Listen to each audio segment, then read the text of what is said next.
Ready. Thank you.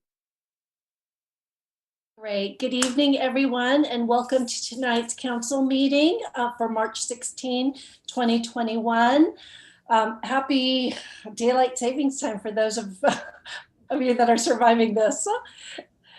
Ms. Neese, roll call, please. Thank you and good evening. Councilmember Risto. Here. Councilmember Hudas. Here. Councilmember Badami. Here. Vice Mayor Rennie. Here. Mayor and Chair Syak. Here.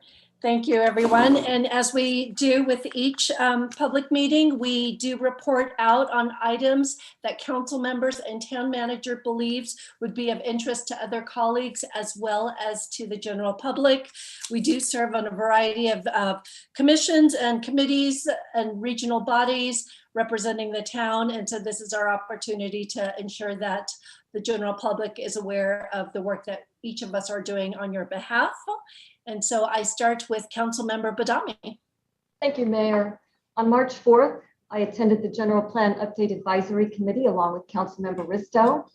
We continued the discussion on the community design element and we'll do so again Thursday night. Please join us, everyone.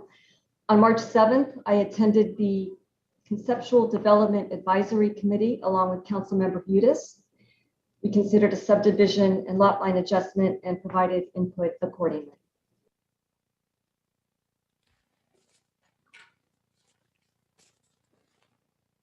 Sorry about that.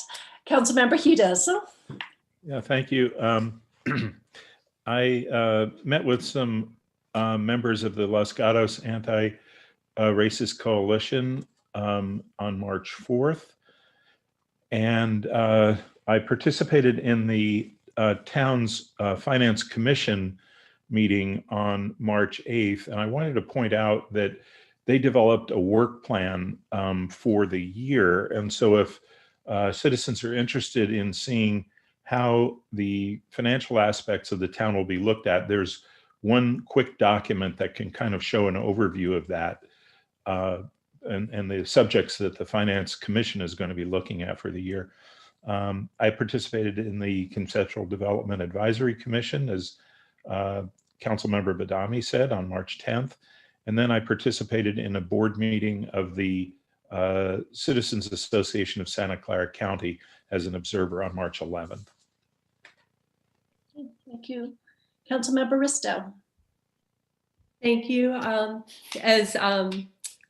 As Councilmember Badami pointed out, we did meet to discuss the next steps on the general plan. And this Thursday, I just want to emphasize for anybody listening, we will be talking about in the community design element, community place districts. And that is an area where the town is expecting the most changes in the next 20 years. So increased housing changes probably in retail, more of a walking, biking aesthetic, and higher density housing.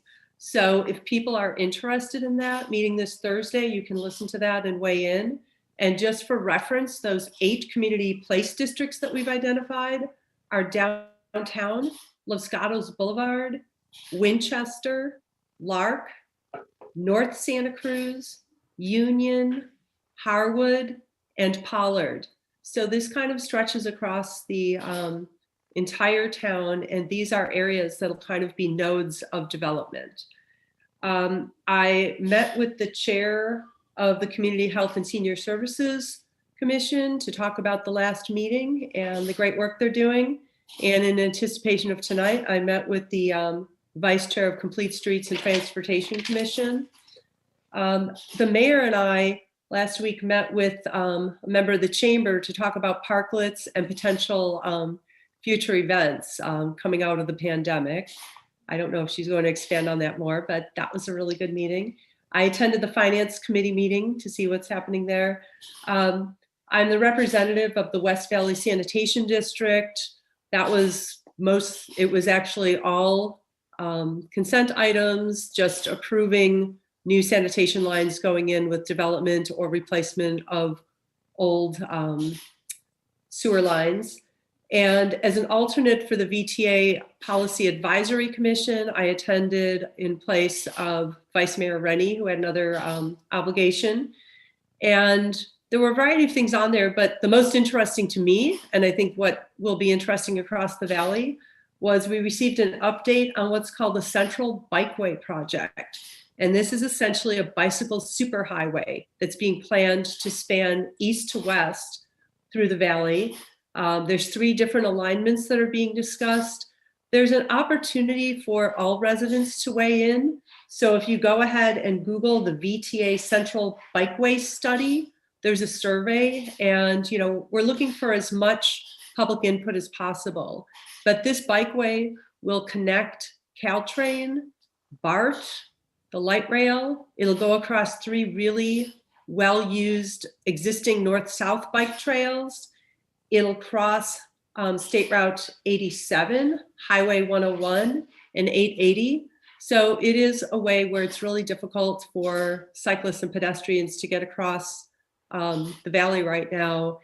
And what I found interesting is, the target is to get families out biking, to get people out there to experience how you can get around on a bike, get to different destinations, as well as commuters. And when they're looking at the metrics of how much does it connect, how much is it going to cost, how easy it is to implement, one of the other metrics with this superhighway is joy. And for anybody who ever gets out on their bike, you can understand that there are routes that can inspire joy and others that can inspire terror. So this is a new metric for VTA, and I think it's really important. So if you have the opportunity to check out that survey. And then finally, last Friday night, I actually headed over to Santa Cruz to meet with a representative of the International Dark Skies Association. And there were a group of us that walked along the Santa Cruz Riverwalk. And there's sections of that have lighting already and other sections that don't, and they're proposing it. And I learned a lot about lighting, the unintended consequences on humans and on wildlife, but also what makes for good lighting. And I have a bunch of materials that I'll be sharing with fellow council members and probably the GPAC. And I'm sure our town staff is up to speed on it. But how do you meet that tension of having lighting that allows humans to get around at night without totally destroying our views of the skies and having negative impacts? So anyway, great educational opportunity, and there's nothing like actually being out there doing it as opposed to reading about it. So thank you. Thank you, Councilmember Risto. Vice Mayor Rennie? Thank you, Mayor. So on the March 3rd, I attended the Bay Area Quality Management Board meeting. Nothing I will highlight there. On 3/4, I attended the VTA board meeting as an observer, as an alternate. There was more robust discussion about how the 10-year Measure B money should be spent.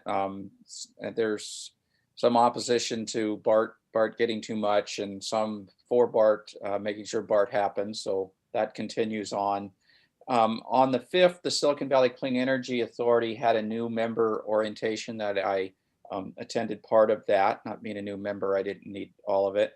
Also, the Risk Oversight Committee for Silicon Valley Clean Energy met on 3/8. And the board met on 3/10. Couple significant things that we did is we approved another solar plus battery storage project that's being built with a long-term contract. We also received a clean audit report for the organization for the 19-20 year. And we adjusted our mid-year budget to lower revenue projections for the rest of our fiscal year. I guess it's really more net income due to increases in costs that PG&E has imposed on their customers.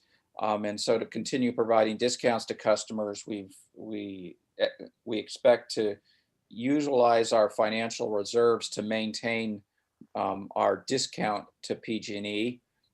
This discount results in savings to customers of about $4 million a year.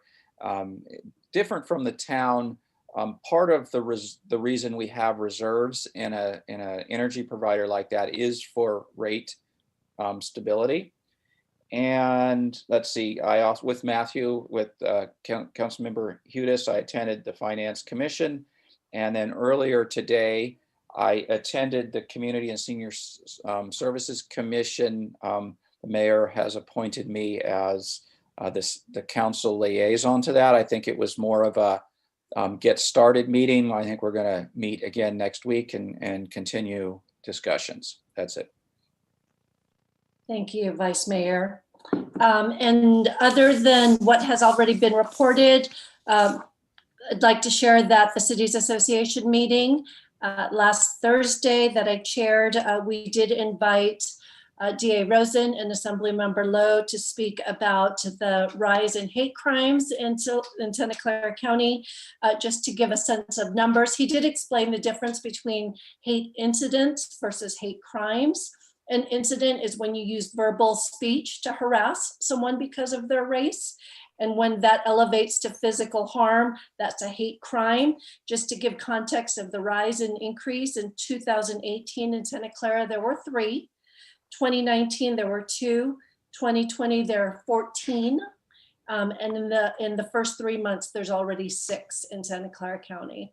And so it's a serious surge that, that Santa Clara County, the state, and frankly, the country is taking seriously. On that, there was a rally in San Jose on Saturday to discuss the specific rise in anti-Asian incidents and hate. And this is something that hopefully all of us will pay attention to. And one of the biggest things that has been said is, when you see something, please report it. Be a good bystander and be a good neighbor. And so with that, I asked Town Manager for her update. Thank you. And let me just add to the mayor's comments.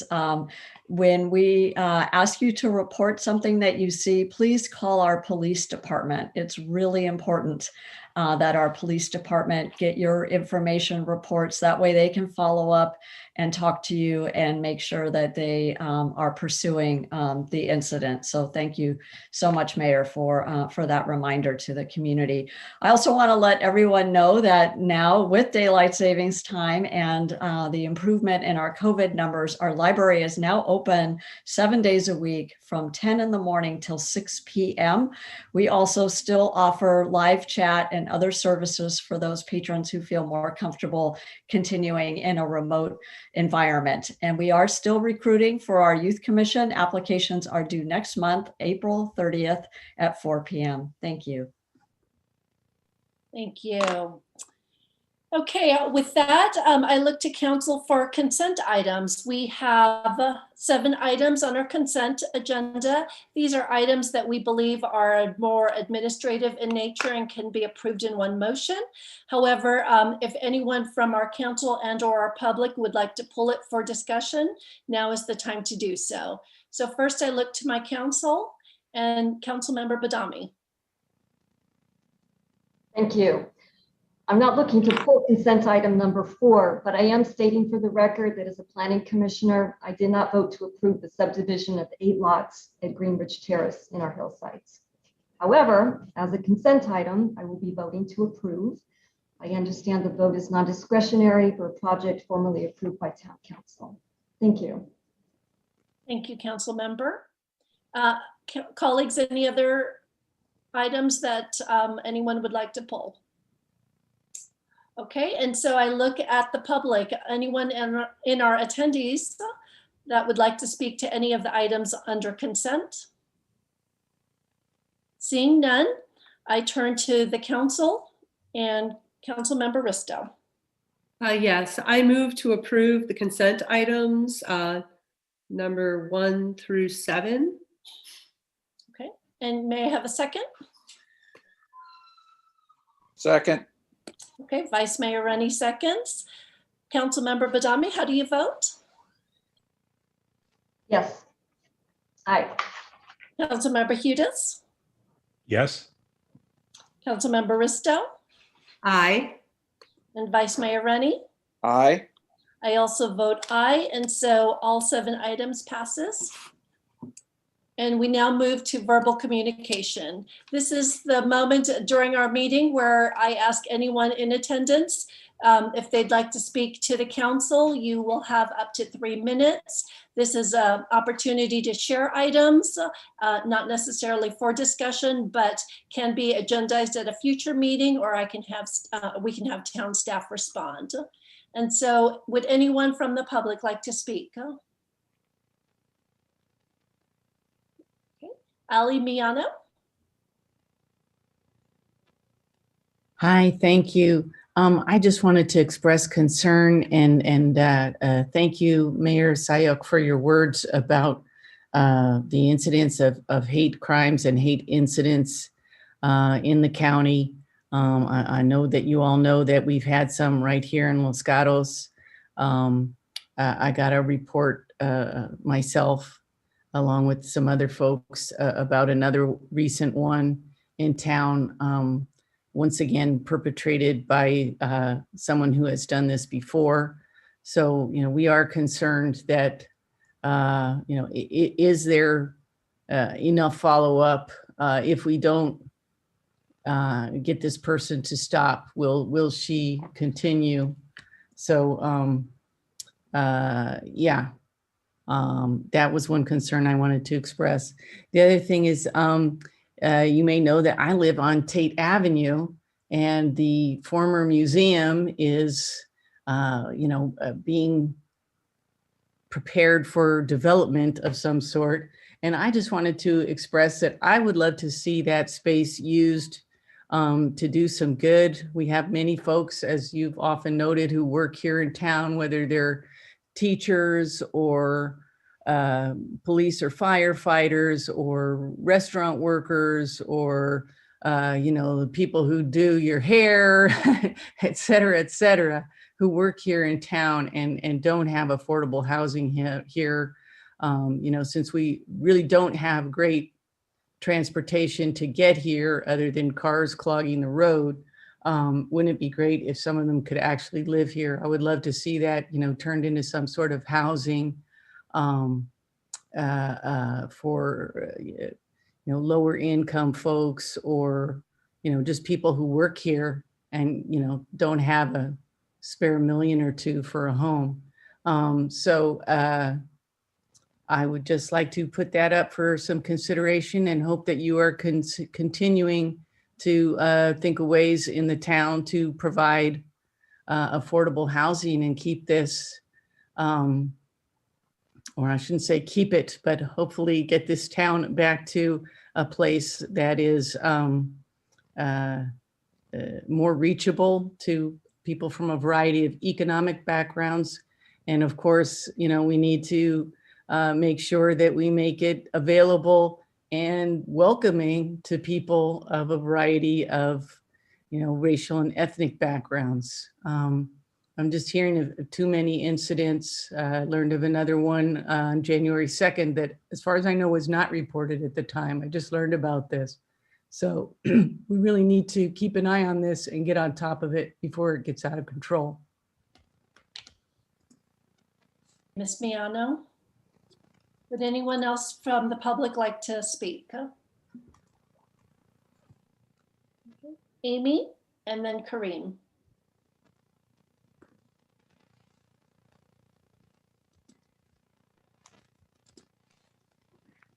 Thank you, and good evening, everybody.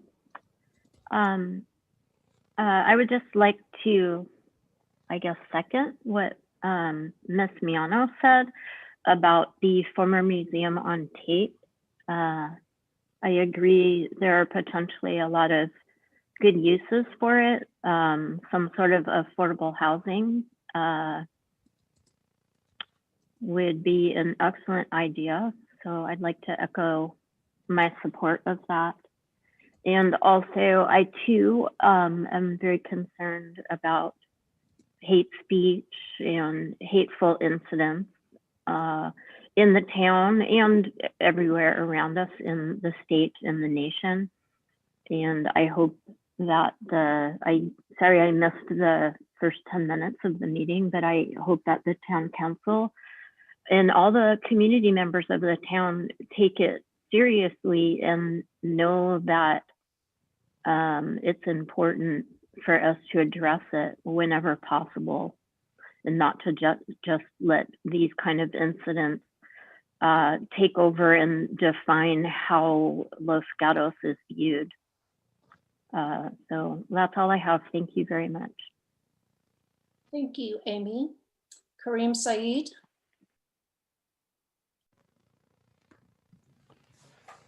Peace and blessings, everyone. Thank you for having me. I as well attended the rally on Saturday, and it was heartbreaking to hear our fellow community members who happen to be Asian American talking about fearing just walking the streets, fearing for their elderly, fearing for their children. And we had a young man speak talking about creating a group to a citizens kind of patrol to make sure that that those who are walking the streets are safe. And one of the things we recognize is because of this fear that reporting will always be low, that people who do experience these type of incidences are hesitant to come forward because they fear reprisal from the individuals who have done these acts. And, you know, as someone who, and I'm going to be dating myself, as someone who grew up watching like the Andy Griffith Show or Leave It to Beaver or The Wizard of Oz, I mean, we as a society, as a community, have a basic level of decency and morality and ethics that we should all uphold. And for me, what I see is that even with the incident that just recently took place where someone who's a minor, who's a student at our high school experiencing hate, it was hard for me to fathom. I actually couldn't sleep for 3 nights after I heard about the incident because I was like, do I need to be walking the streets of Los Gatos to make sure that people feel safe? And, you know, one of the things I want to remind the community and the town itself is that this is beyond the police department. This is beyond just city council members. This is as a community, what are we going to do? Are we going to allow this to happen? I mean, if you saw someone yelling at Opie or Beeve or even Dorothy and screaming at them and yelling at them, we would say that's completely unacceptable. And it's abhorrent behavior. And it's up to the town as a community to say that we're not going to stand for this. And we have to make sure that the individuals who are experiencing these incidences don't have to experience it and feel that they're supported. Because the question I would ask is, when this incident took place, did anybody who was around in the community go and ask these young minors if they were okay? Did anybody just stand up and say, you know, to the lady who's upset and yelling at these minors, you know, please tone it down? And what I fear is that that wasn't done.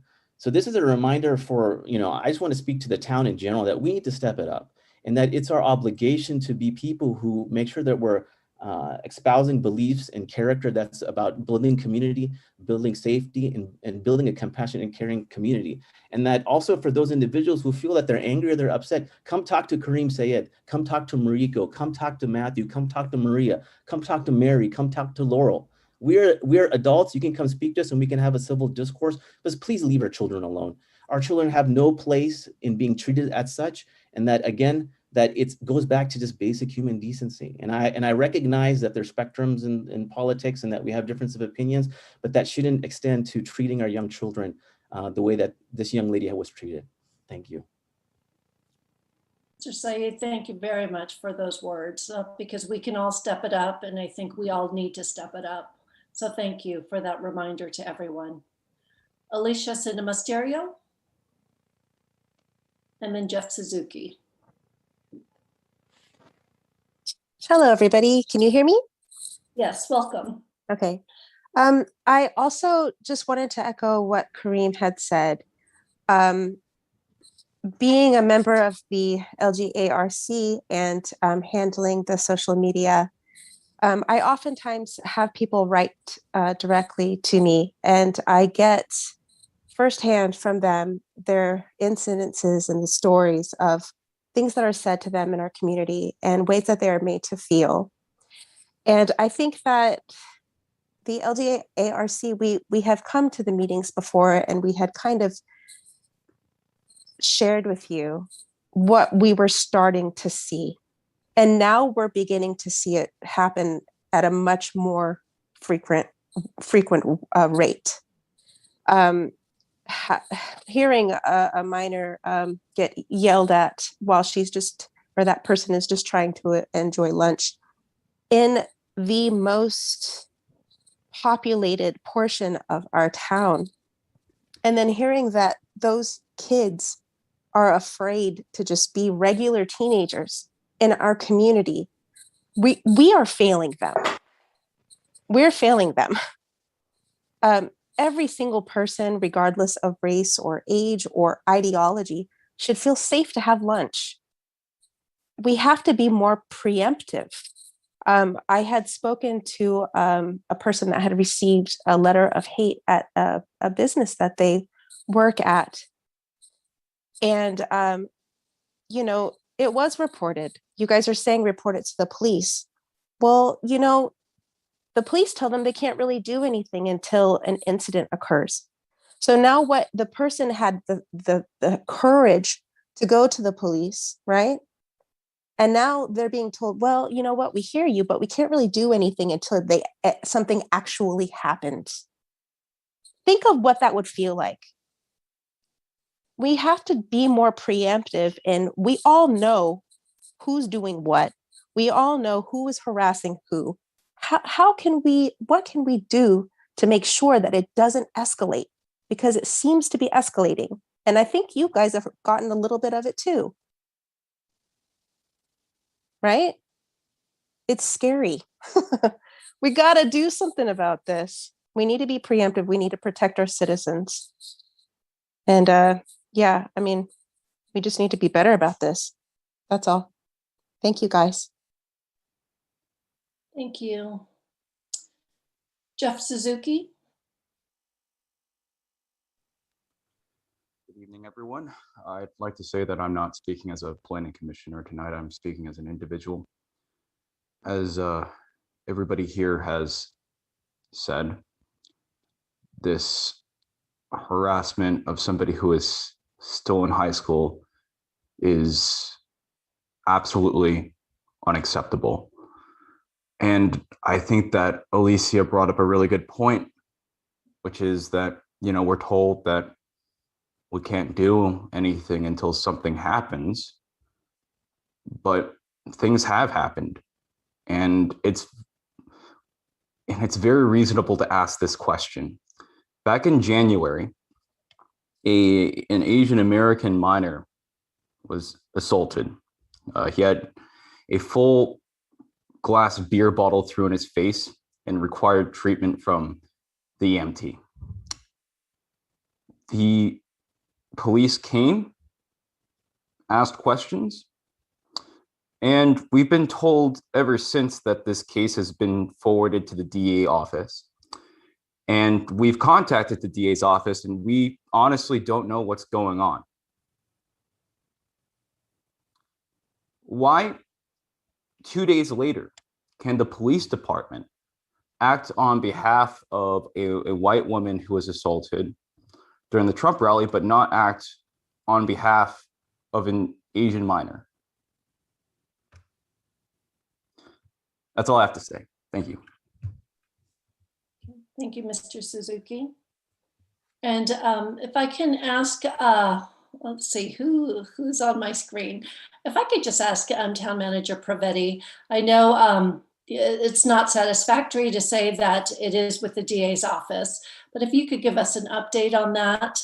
And I did want to just let, I'm already thinking now, Manager Pravetti, we should invite DA Rosen to help explain how to address incidents, because what we were told at the briefing last week was it's very important to report incidents because we can develop a pattern, but perhaps we should work better in a reporting mechanism so that it's clear to the public how that works. But if you wouldn't mind addressing.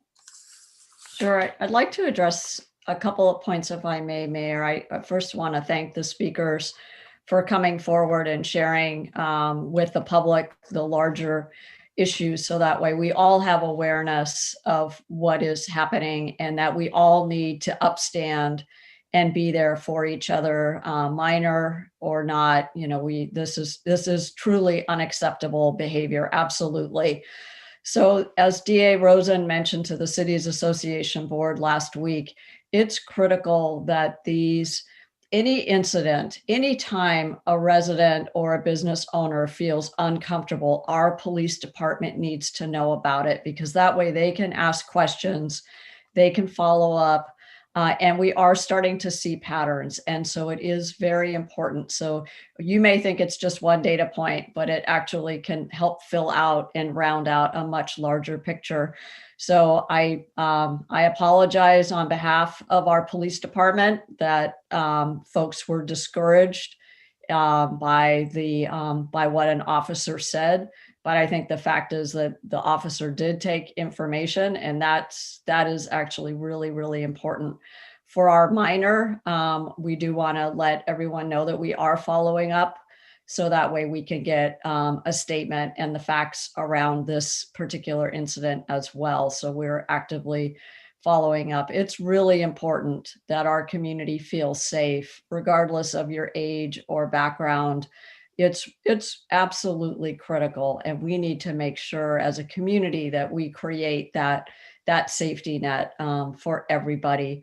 In terms of the situation that happened back in early January, we did file a case with the DA's office, and it's still under review as we understand it. They are familiar with the individual involved, and so these extra data points can actually be really helpful to us. So I'm not at liberty to say exactly where the DA's office is, but the DA made it really clear to the elected officials last Thursday night that he takes all hate incidents and hate crimes very, very seriously, as does our department. And so please call 911 if ever you feel uncomfortable. It's just so important, and we're learning as we go, because I think we're really trying to lead with empathy. Some of our officers today were in training, so we're still trying to get better, but we definitely need to know what's happening, and it's so critical to get all of these things reported. And we are going to be talking a little bit more about police reform tonight, so I hope all of you can stay and be part of that conversation as well. Thank you, Mayor. Thank you. And real quick, before I go to the other council members, I want to just make sure that there was no one else that wanted to speak before I close public testimony. Okay, seeing none, I'll close verbal, I'll close verbal communications. And Council Member Hudis, I saw your hand. Yeah, thank you. And I know we have an agenda item to look at some of the metrics on policing. Question, just as a follow-up to the town manager's comments, does the town track reported and investigated incidents of hate incidents and hate crimes? I don't know if we really want to get into it under verbal communications. Mayor, if I may, I think under the Brown Act, we should probably continue this conversation with the next item. Okay, and Council Member, we'll push that. And then I do see our chief on the line. And so if he could be prepared to answer that question. Council Member Risto. Thank you. I think Town Manager Pravetti kind of answered the question I was going to ask, but I think it is important under the assumption when somebody reports something, there may not be an arrest, but I think there needs to be understanding across the board that it is absolutely critical to report these incidents. And it sounds like we are following them, we're tracking them, and we can create a profile or create a trail. And that is absolutely important. So I think when people report something, they may be very disappointed that someone can't be arrested or a post can't be taken down, but it sounds like it's still absolutely important, and every single piece of information is critical. So, it sounds like, messaging from the police department, maybe when they say there's nothing that can be done, what they really mean is I can't arrest that person, but in fact, taking the report is an action. So, I don't want anyone to be discouraged. I think everybody should feel like they have to upstand for each other, speak up when you see something, and definitely call the police. Posting it on Nextdoor doesn't do anything. Contacting the police department is where we get traction. And Manager Pravetti and I For those, just a quick status update. I know that we have identified DEI and these issues as a priority for the council. We have been communicating with our colleagues from other neighboring cities. We will be bringing these types of work plan items to the policy committee as we discussed during the strategic priorities. And we'll be formatting that in some fashion to bring to the full council for further discussion and consideration. So for all those that are watching, please follow all the different meetings where we will be having those conversations. Okay, and so this is actually a good segue into item number 8, which is to accept the quarterly police reforms update. I am going to turn to Town Manager Pravetti for a quick staff report. I think this will be a valuable conversation, and we do have some invited guests that we will be introducing shortly. Thank you. Thank you, Mayor, and welcome everyone. Really appreciate the participation on this particular item. As we mentioned last November, we would like to bring to you every quarter an update on our progress with all police reforms. Originally, the idea would be that we would bring quarterly updates just on our independent police auditor function, but really it's important that we touch base on all of them. So this evening, we are going to be spending a fair amount of time talking about our collaboration with behavioral health services with the county. And for that, we've invited Law Enforcement Liaison Sean Ahern, who may now turn on his camera if you would like, and Mikkel Lee with Behavioral Health Services, who's also welcome to turn on her camera right now. So we thought we should dive a little bit deeper with our colleagues so that way you can understand the collaboration. But before we move on to Mikkel's presentation, I did also want to touch on a few other of the reforms. So in your report are some of the more recent traffic stop data. This is, again, point in time information. We are working with our new database, so we're hoping that over time we'll have more robust data for you and some time series information. But we did want to report out what we have so far from our new database management system. In addition, last week, we accepted proposals for the independent police auditor function. We received 5 of them. Our town attorney and Honorable Judge Ladoris Cordell are our review panel. So they will be reviewing the proposals next week and making recommendations as to which of the 5 or all 5 should move forward. And then the council will be considering contracts with those entities. So that function is underway. We will soon have an updated complaint form, and we will be promoting that through the town manager's office, not through the police department. So please stay tuned. Our goal is to have a process that is easy for the public to report concerns and have an independent analysis regarding all concerns. And then finally, we did also want to give you an update with respect to non-emergency calls. So that's also in your staff report. As the mayor said, police reform is a really important part of our diversity, equity, justice, and inclusion efforts, but it's not the only thing we're working on. So next week on March 23rd, I invite everyone who's interested in our DEI work plan to come to the policy committee at 5 p.m. And weigh in on that work plan. So it'll be posted probably later on this week, maybe by Friday, so you'll have a chance to look at it. So there's more work that the town is doing in a lot of different spheres, and we really want to get the public's input as well as ultimately bringing this to council. So with that, Mayor, if I may turn it over to Mikkel and Sean for a few comments. We do have some slides, if that's all right, and then we'll open it up for a broader discussion. Thank you very much. Yes, thank you. And welcome, Mikkel and Sean. Thank you for joining us today. And council members, again, just to reiterate what Manager Pravetti had said, this was an item that we all highlighted as a priority, the last council and this current council.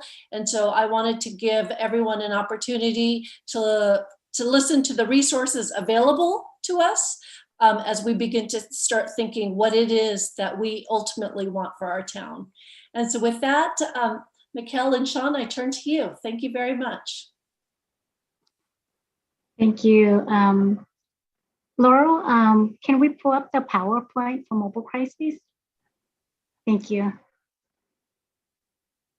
Hi, everyone. Thank you so much for having me today. My name is Mikkel, and I'm with Santa Clara County Behavioral Health Services Department. And I'm here today to share some information regarding the Adult Mobile Crisis Response Team. Next. Thanks, Laurel. The Adult Mobile Crisis Response Team is the county program, and we provide crisis intervention and crisis de-escalation to assist individuals with mental health crises by providing support services. And the purpose and the goal is to prevent unnecessary hospitalization as well as unnecessary incarceration. Next. Our operation hours are actually 24/7. How you can access mobile crises is to call the 1-800 number here on the screen. We have our mobile crisis team is for adult individuals who are 18 and older for crises that involve a minor of the age of younger than 18. Please call the number indicated here, which is the 408-379-9085. We serve everybody within Santa Clara County. And we have staffs who are bilingual, mainly in English, Spanish, Vietnamese. And we do have a language line that as needed, we use the language line with interpreters to support our services. When to call mobile crises, there is really no wrong call.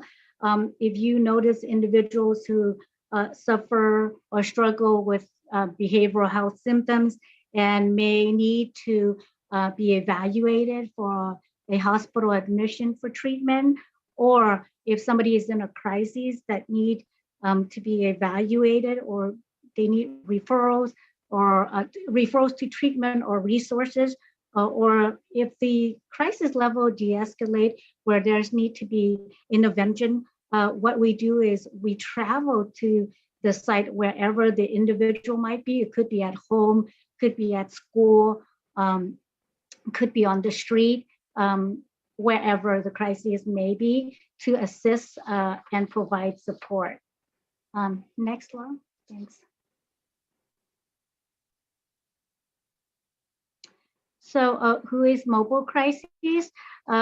Mobile Crisis consists of 11 licensed and licensed waiver clinicians. And in addition, we have 10 on-call clinicians because we do operate 24/7.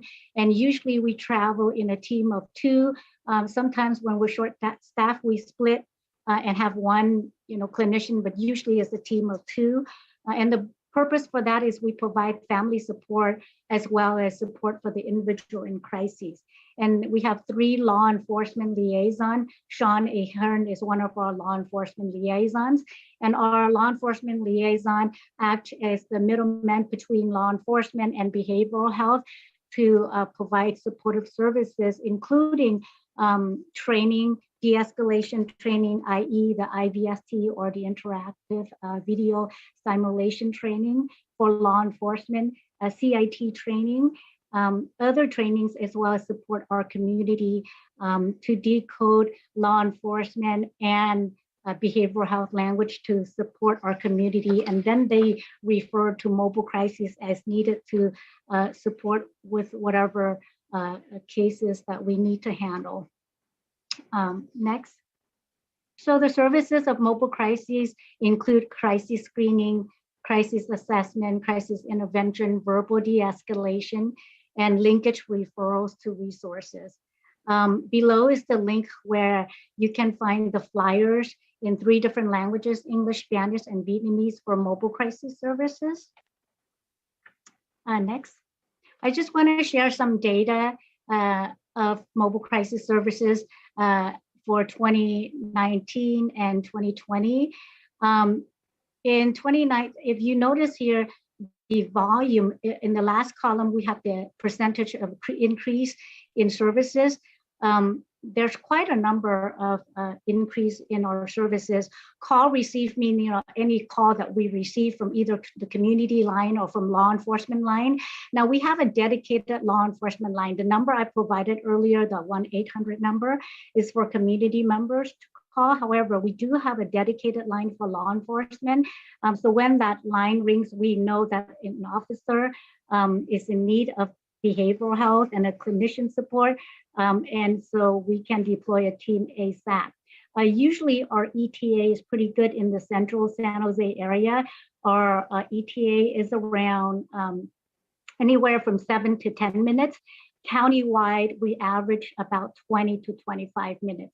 And that really depends on traffic time. In the later hours, traffic time, it takes a little longer for us to get to our destination.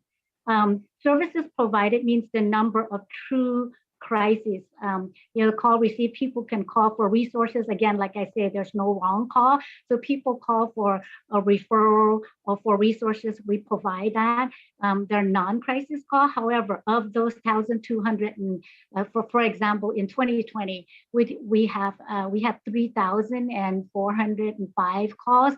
Of those calls, 1,373 calls were true crisis call.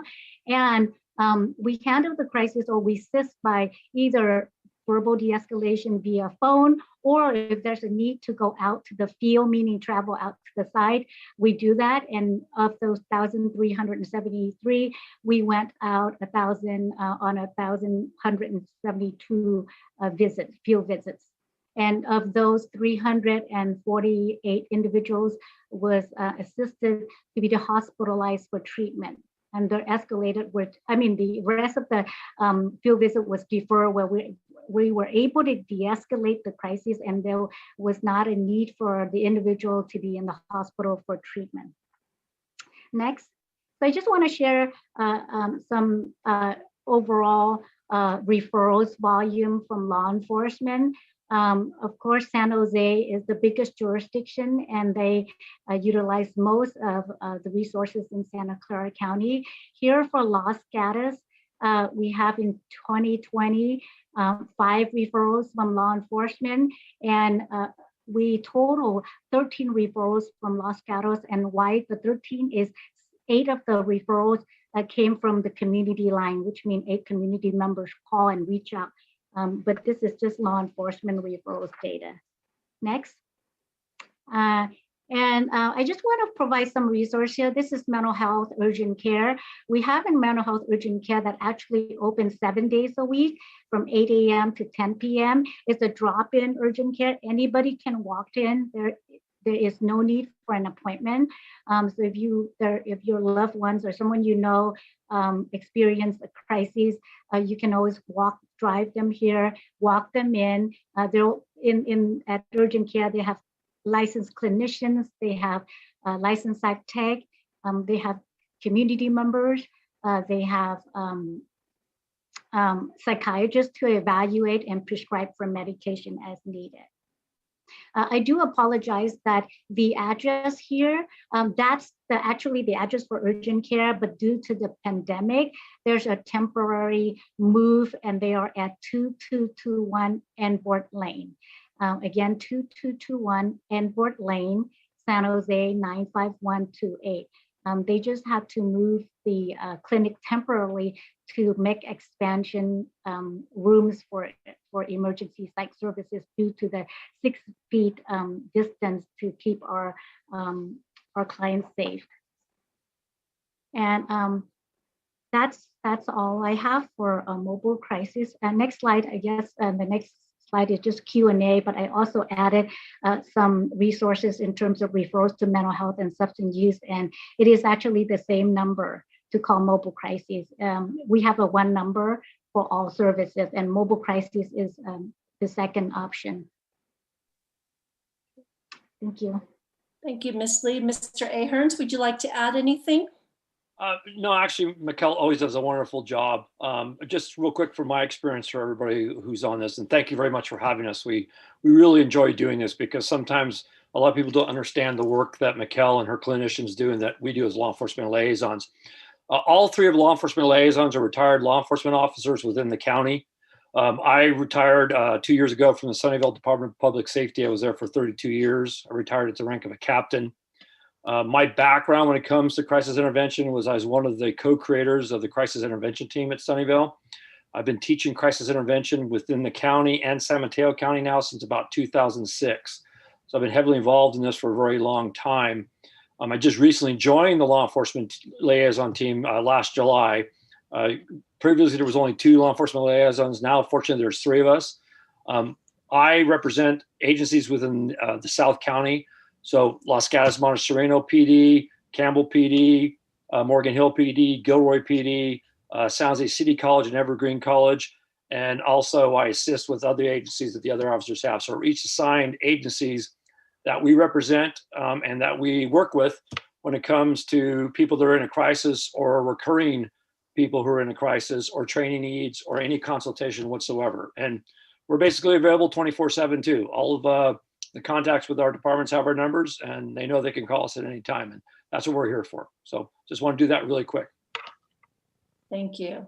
And so council members, I am going to open it up for questions, and then I will, once questions subside, I will go back to our public so to allow public testimony and then bring it back to council for further discussion. Vice Mayor. Thank you, Mayor. Thank you, Michele, for this presentation. My question maybe takes you off subject slightly. So I know the county had a program they called PERT, which was the Psychiatric Emergency Response Team, where you actually paired a clinician with a law enforcement officer to go out on calls that you were expecting. This service you're talking about, the MCRT team, is really called after the officer has arrived and figured out, okay, yes, I should probably call you guys in. My question is more about the PERT team, and are we expanding that? Because that's one of the things we're kind of interested in Los Gatos is, can we get them paired with our officers for the initial contact, and how much better is that than the officer going out and then calling you? Can you talk a little bit about sort of the 2 different programs? Sure. PERC is supposedly is in the development and it hasn't launched services yet. PERC is under a different division director who's in charge of the program, but I will share the information that I know. They have approximately 8 coded positions. However, they fill 1 position and there are 7 vacant position. Therefore, they haven't launched their services. And it is true that PERC, I want to explain here that it is very hard to find licensed clinicians or licensed waiver clinicians to do crisis work. And therefore, it's been months into, developing of PERC. However, they only hire 1 clinician. It took me approximately 3 years to fill 11 clinicians for mobile crises. Because of the after-hour work that I have to do, because of the nature of crisis, you have to drop and run because we have to be responsive, to assist with the crisis in a timely manner. Therefore, not a lot of clinicians are interested in doing crisis work. So I just want to say that. And the benefit, I think the best, what I would prefer is all crisis services would follow the PERC model. Why? Because then we have a clinician and an officer pair up as a team from beginning to the end of shift. So should there be a call coming in, they respond immediately, which is, it improve ETAs and, improve services by lessen the ETA. So that's what I think is best. However, like again, I said that the PERC model is in the process of being developed at this point due to the fact that they have hard to fill positions. And mobile crises, when we receive a call from the law enforcement agency, it means that, yeah, an officer is out there at the crisis site already. However, we do receive calls from the community, and when a community call mobile crises, and they feel like, oh, this is a mental health care crisis, there's no victim, no crime, there's no need to really call 911, they call us. What we do is we travel out in real time as well, and depending on the information we receive from the crisis, we may involve a CIT officer to meet with us at the site scene to pair up due to safety. Thank you. I had heard about the program, but I wasn't sure of the complete status. And to me, the PERT team sounds a little bit better, because I'm sure, as you know, when people are in crisis, sometimes having a law enforcement officer comes out adds to their stress levels. And so having that clinician along that can maybe do the interface. Our officers are trained very well, but still just the uniform sometimes brings extra stress to people that are already in crisis. So it would be really nice to get that program moving along to really help people more, I think. So thank you for adding to my understanding. Thank you. I agree 100%, and I'll pass that on. But what we're trying to improve here at Mobile Crisis is we're trying to ask, we've been having meetings with our 911 dispatchers and encourage them that if they receive a call that involves mental health component, to conference call in Mobile Crisis right away and have us travel out to meet with the officer. Of course, we will arrive a little bit later because we don't have siren, but we travel out as soon as we get 911 dispatch us. So they do conference into dispatches, and we're hoping to encourage more of our dispatch officers to do that. Great, thank you. Councilmember Badami. Thank you, and thank you, Ms. Lee, for your presentation. So I was looking at the table that you provided us with the huge uptick in calls from 2019 to 2020. That's 163% increase.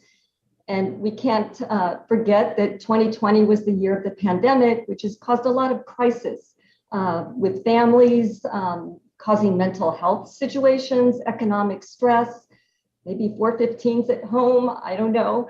But how much of this increase in calls could we attribute to the pandemic? And would we expect the uptick to continue, or have you done any analysis as to if there's any correlation?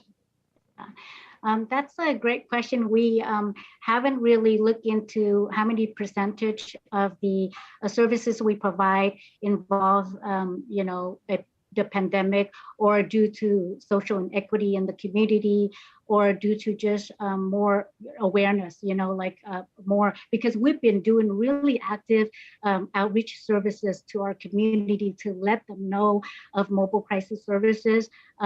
Also, we expanded since the, I want to say late 1920, we expanded our services to 24/7. So there are several factors. For example, we started the program in 2018. We started with 2 clinicians, and then I hired a third one, and I lost one. So we're like 5 down to 2, and then 10 back to 3 or 5, because people came and then they have a change of heart that they decided crisis services is not for me. However, again, I just want to explain that we launched our program in phases. So we started with just accepting email or paper referrals from law enforcement in 2018. And by the end of mid 2018, we opened the law enforcement line, and we received referrals from law enforcement because, again, of the limited staff that we have. And then in 2019, about mid 2019, we opened up the community line. At that time, we were only operating 8 to 8, so 8 a.m. to 8 p.m. By late 2019, we opened our service up 24/7, and we're able to serve more people. But we didn't really do a detailed study to see how many of this having to do with the pandemic, but I'm pretty sure that's one of the main factors. Thank you. Councilmember. Thank you, and thank you for the incredible work that your group is doing, and for the professionalism of this organization. It really opens our eyes to alternatives to traditional policing to handle some of the kinds of issues that we have in our community. And my question is really about the ETA, and it seems as though that there's a limit beyond which this can really be effective. And so I know that traditionally a lot of the services have been concentrated around the core of San Jose and the Silicon Valley. But as communities like Los Gatos are looking at doing more of a partnership with the county on providing social workers and other mental health responders to these kinds of issues, has there been any consideration about locating resources on the west side of the valley? And I know the numbers have been low here, but it does look like the percentage increases are quite large, and the shift in philosophy about policing that's occurring in some of the communities, I think, may foretell a greater demand. And it seems as though if the ETA isn't responsive enough, then it may not really take root, and that may be one of the reasons why the numbers haven't been higher. So, is there any thought to locating resources on the west side of Santa Clara County? Yeah, that's a great question and thought, because that is the exact reason why I said that I would prefer the PERT model, because that would lessen or improving our ETA.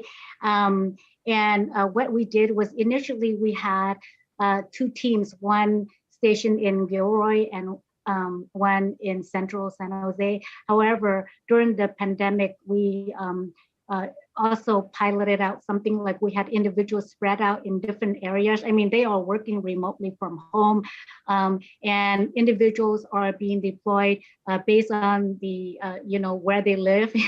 And if there's a call within the, and whoever that lives in the west or north-south area, we deploy that individual to improve our ETA. So that's what we've been piloting during the pandemic. And we are hoping to continue that even after the pandemic, because it's working out really well. Yeah, thank you. But like I said, preferably, if you ask me, we would all go PERT. Thank you very much. Thank you. Council members, I am going to go to our public to accept public testimony. And then after that, I will bring us back to more questions, and then we can go through the staff report and the data presented. And so for those that are participating in our public who would like to speak to tonight's agenda items, specifically the quarterly police reform update, raise your hand.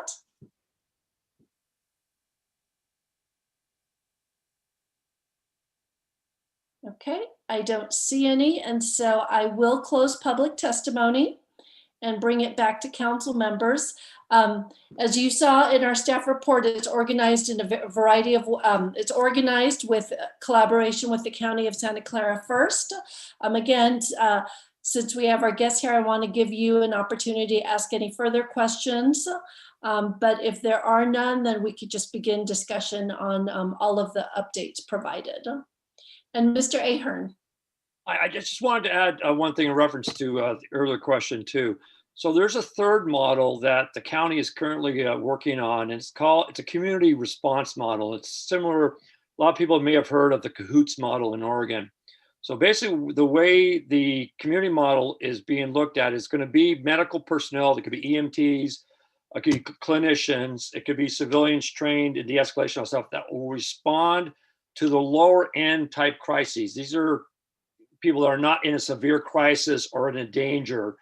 And the plan with that is they will respond out, and they will take, hopefully, a lot of the lower end type calls away from law enforcement, away from PERT, away from MCRT, and handle these with a more civilian-based model, be able to transport somebody for care in a van type setup. It's in the beginning stages or in the public comments phase right now. We're probably about another year plus away from actually seeing this being developed. But again, the hurdle with all these type of models is the staffing. And that is not unique just to our county. That is unique across the state. Even Southern California has certain models. They have a difficult time staffing these positions. So there is a third model that is in the works that the county wants to bring forth that will address some of those location issues. They're looking at concentrating and making sure they have availability throughout the parts of the county. So a better response and better resources available. So that is, I wanted to bring that up because that is something it is in the process. Actually, and I appreciate Mr. Ahern, you bringing that up because I know for my daytime job, I have been participating in those. And so a specific question that if I could ask either the town manager or our chief is if that is something that our town has weighed in on, and if there's any opportunities for collaboration on for the town with that model. I'm not aware that we've weighed in on this particular model yet, but thank you, Sean, for bringing it to our attention. I would like to invite the police chief to turn on his camera and join the conversation. I know through his work with all of the chiefs within the county, he is on a task force regarding mental health. So this is an issue that he takes professionally very seriously. But I don't think, but now that we know that it's open for public comment, we will take that opportunity. Thank you, Mr. Ahern, for bringing that to our attention. And if I may, Mayor, thank you. Thank you, Town Manager. Yes, I do sit on a task force with Behavioral Health Services, have done so for the last 2.5 years. And I would like, if I might, I'd like to start off by just really giving a lot of praise to Mikkel and her efforts, and Sean as well. I think we realize, I think I've mentioned before, all the county chiefs agree that we are not the best option in all situations. For we have a role in folks in mental health crisis, but we really need the subject matter experts to be there. Mikkel, she's very modestly has not mentioned the fact that she is now actually a director with Behavioral Services. Before, she was a program manager that essentially stood up the mobile crisis response team and got it to where it is today. It's a very effective tool. I know one of the recommendations was for the town to hire its own social worker, and I really sort of advocated against that because I knew the efforts that the county was going through. And I think they're really making, it's still a work in progress, but they've done amazing work, and I congratulate both Mikkel and Sean. They're great partners. And then I'm sorry to answer the question. Yes, in our task force meetings, they do report out on this new model, but it's still in the very new stages. So we'll be listening very carefully, and it'll be something that'll be countywide. So I think it's going to be something that's going to be another valuable tool for all of us. Thank you. Thank you, Vice Mayor. Thank you, Mayor, and I just wanted to add my support for the community mobile response model. What I really like about it is it starts to address the problems earlier on with people. As it's a community more based approach, and before the problem escalates, you can get people help. No offense to the chief, but there are communities where seeing police raises stress levels, and so it kind of makes it worse. So it's more of a prevention oriented to addressing these mental health issues without increasing the stress or escalating the problem. So I'm looking forward to the county moving forward on this program. As you mentioned, it's in the comment period. But I had heard about that one also, and I'm looking forward to that moving forward. Thank you, Councilmember Risto. Oh, I'm sorry, Chief, would you like to respond to that? No, I must say I agree with the Vice Mayor. Okay. No offense taken, and I agree. I mean, like I said, the police have a role, and I think even Mikkel mentioned there are times when they call the police to assist them in situations that might have some threat. But the reality is that we are not the best option in mental health situations, and we do. And I think we've seen situations, especially the transportation. I know the mobile crisis response team has a contract to transport some of these individuals via ambulance. Now they're struggling with response time from that. The reality is that our officers are very good at talking to people, especially in mental health crisis. But when we go to transport, we handcuff and we put them in the back of the police car, which that's not. It's an illness, and that's not the best option. So I agree with the Vice Mayor, and I don't take any offense at all. And Vice Mayor, you are so right on when you said the community mobile response team is actually it's a prevention model, and that's our purpose, is to design that team so that it's a lower level crisis, i.e. prevention. And if there needs be, so the plan is to have like the team travel in a van, and we look at even the design for the van, or what we have in the van, i.e. chairs, snacks, drinks, etc.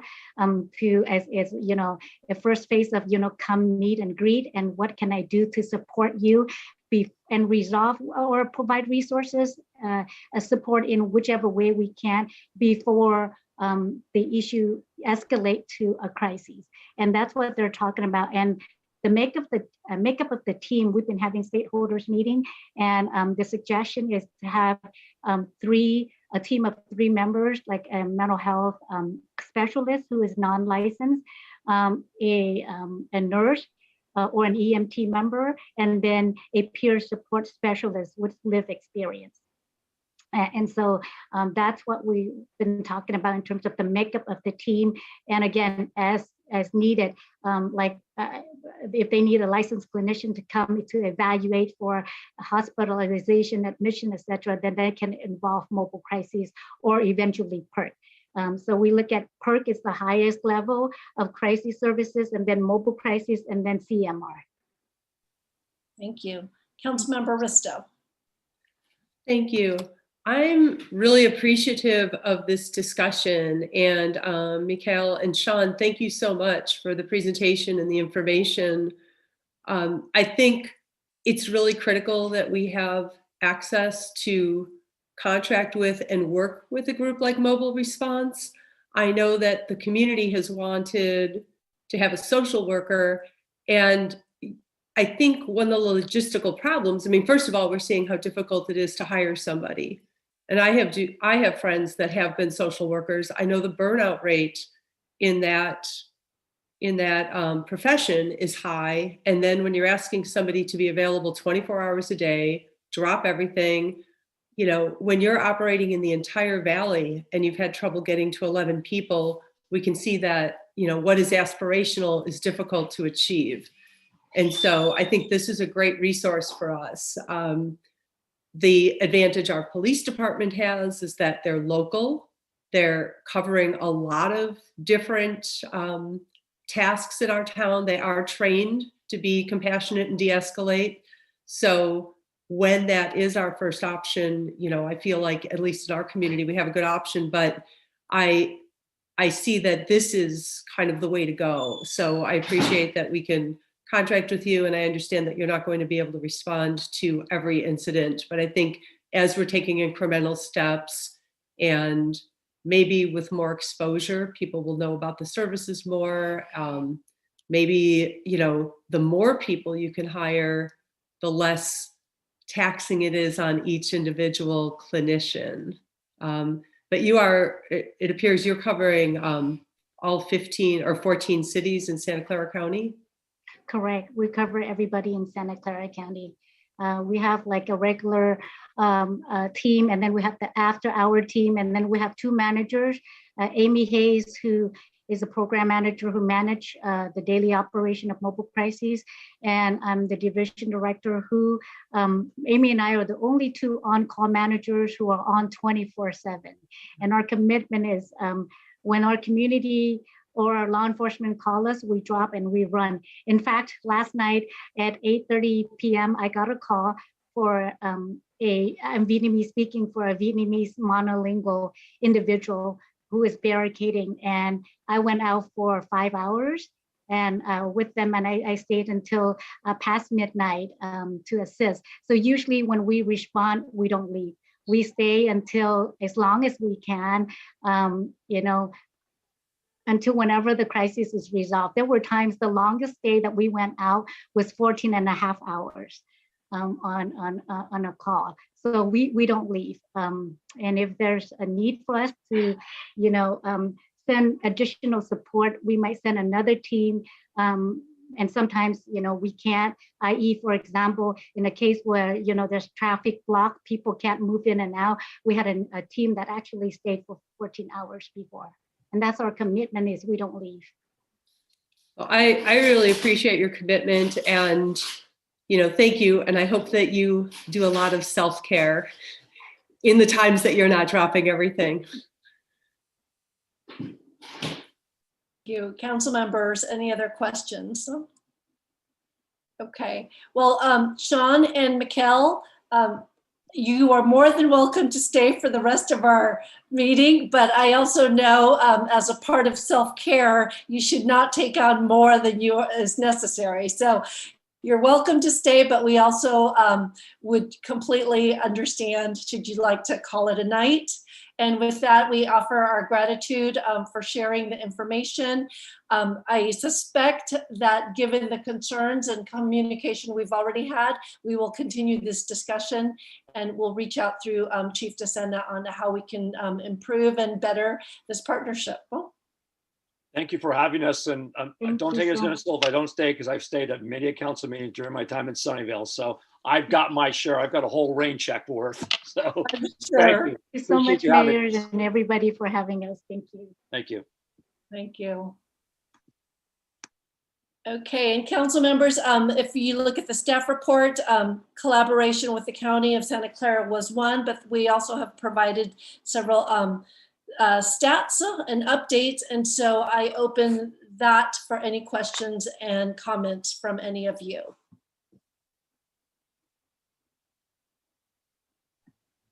Mayor, if you would like, we could return to Councilmember Huday's question that he raised under verbal communications. And Chief, do you want to address that? Yes, of course. We do track hate crimes. And again, there's a difference between hate incidents and hate crimes. So we're actually required by state law to report our hate crimes. And we do have the ability to track hate incidents. And so, yeah, those types of both are tracked by the department. Councilmember Hudis. Yeah, thank you. I understand this is an evolving area as well. So my question is, do we only track it when an investigation is completed and it's determined and referred as a hate crime, or do we also track the intake of investigations or reports of hate crimes and incidents as well? So we have a brand new CAD RMS system, so computer aided dispatch record management system that we implemented in September of 2020. So we do have the ability. Yeah, so obviously all crimes, all investigations, especially ones that are going to be referred to the district attorney's office, will be tracked. We have the ability it's a drop-down box to track hate incidents. So the way we're approaching now, understanding the concern and the increase in hate incidents, and again, understanding that, I don't want to say shockingly, but, a hate incident is really a hateful behavior that's protected by the First Amendment. So we are tracking those because, again, it may not, so they're specified hate crimes. It may not at face value, look like it's actually a crime, but if you have ongoing, either, sort of threatening falls into crime, the ongoing kind of harassing behavior, it may amount to at a certain point. So we do track that. And I said, I know we've had a number of incidents in town that we are tracking. Councilmember Hudis. Yeah, thank you. And I like I said, I think this is an evolving area, and our our capability. But members of the community are expressing, I think, a concern about the reporting side of it, not just the conclusion. And so I guess I would ask, is it possible for the council to get an update on the report frequency of these items as well as the ones that actually turn into a referral? Well, the council member, of course, we can deliver any kind of report in terms of statistics of stuff occurring in town. But the only thing I would say is that this is not really evolving. Hate crimes have been around for many, many years, and our policies and how law enforcement approaches it, has evolved. And so I would say this is really sort of not really a new field. We have a hate crime policy that is, we utilize Lexipol, which is the vendor that keeps our policy manual updated, and they recently updated the hate crime policy section. So all of our officers are required to know what the hate crimes, and it lists out, investigative steps, all that kind of stuff. But we can certainly, track and deliver a report. I would only say, and I think the town manager and I believe the mayor mentioned before how important it is to report. A lot of the times, what we're finding is some of the stuff is being reported on social media. So people think they're reporting something on social media when in fact they're not. They think they report, but it's not. They have to contact us. I cannot guarantee that if they report a hate incident or what they believe is a hate crime, that they're actually going to be, prosecuted. We'll investigate. We submit to the district attorney's office, but whether or not they file charges, really their standard is much higher. They have to be able to prove that, as we all know, beyond a reasonable doubt in a court of law in front of a jury. So a lot of times, much to their regret, they're not able to act. They won't file actual charges because they realize it's not a case that they're going to win. But we will document any hate incident and certainly document and investigate the crime.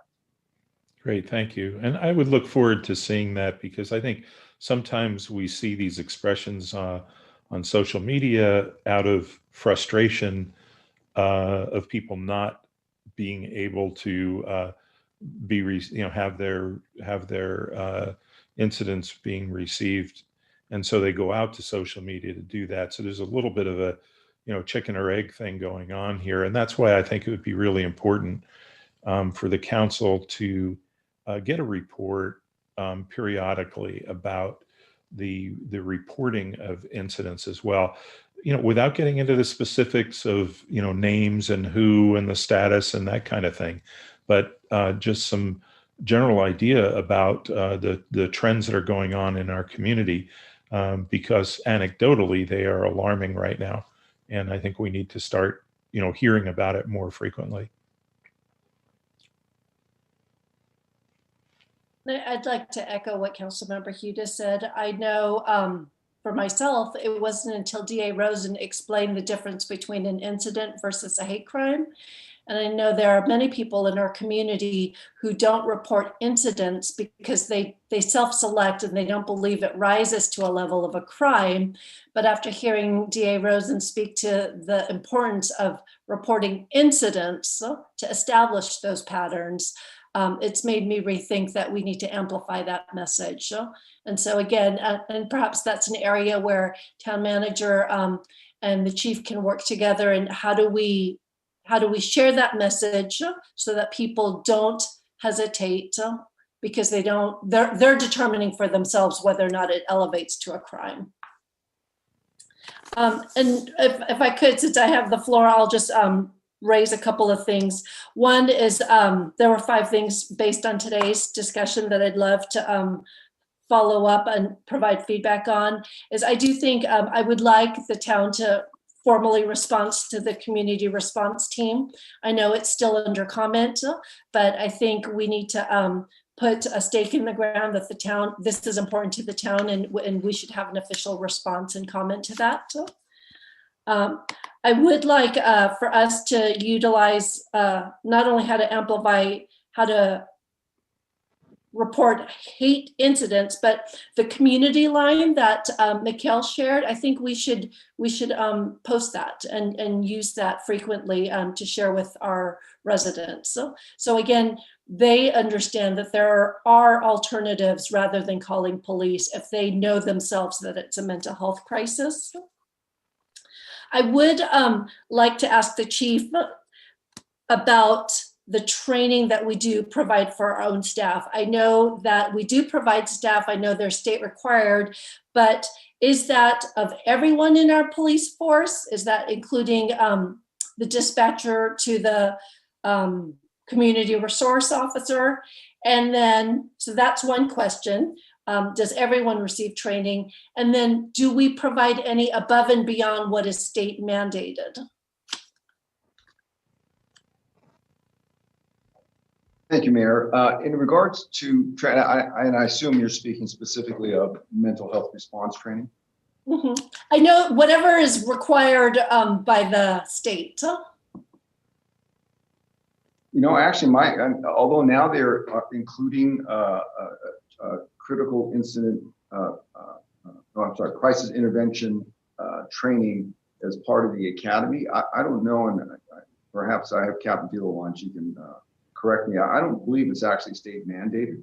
It's actually voluntary on the part of many departments. So for us, almost, I think it's now like 95 to 97% of our sworn personnel have gone through the 40-hour crisis intervention training.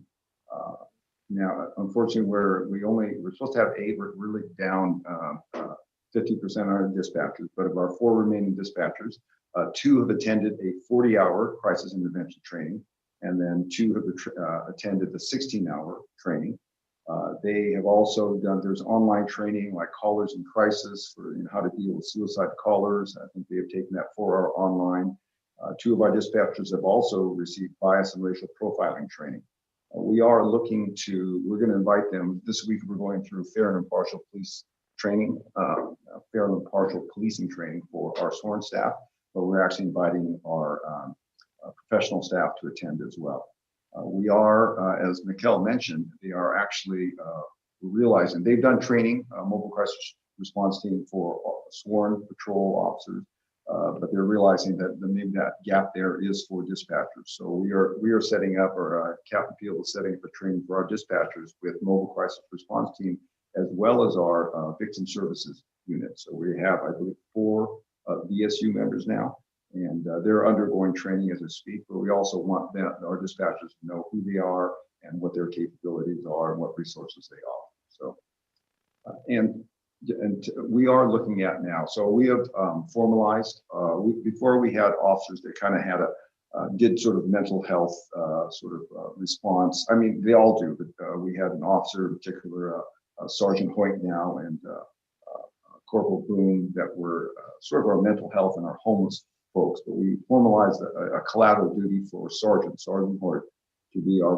vulnerable communities response coordinator. So they're looking at how we collaborate better with behavioral health services. And one of the aspects is enhanced training. So there's some departments now, I believe it's in San Mateo County, just started a course. It's called ECIT. So it's Enhanced Crisis Intervention Training. So it's just a level up from crisis intervention training, because CIT is wonderful. It teaches you some basic, it's 40 hours. Our officers are not becoming clinicians or crisis intervention folk and therapists as a result of 40-hour training. But I think a higher level of training would be good. So we are our new VR BCRC coordinator will be looking at how do we access that? What sort of training? Actually, Sean Ahern is one of the instructors for this San Mateo course. So they're kind of spearheading it, and we fully intend to plagiarize as much as we can once they're actually going to get it post-certified. So there's more that we can do. There's more that we're trying to do, and like I said, we're trying to make our efforts a little more coordinated. Okay, and if and I know we're asking a lot of reporting back mechanisms, and through the TAN manager, I mean, that would be good to know on a regular basis. I don't need to know on a quarterly, but at least on an annual basis, how much of our police force is being trained and to what extent. Thank you. Councilmember Hudas? Yeah, and I apologize. I'm not an expert at all, but when I hear crisis intervention training, I have sort of an umbrella concept that it includes, quite a few aspects. It seems to me that there's one particular aspect that deals with with lessening the possibility of police violence, and that is de-escalation. To what degree do these trainings cover de-escalation, and can it be expected that many of our patrol officers will have actual experience with de-escalation techniques? So that's a great question, council member. And crisis intervention training is in essence de-escalation. It's how to de-escalate situations, utilize time and distance, and obviously it leans more towards the mental health stuff.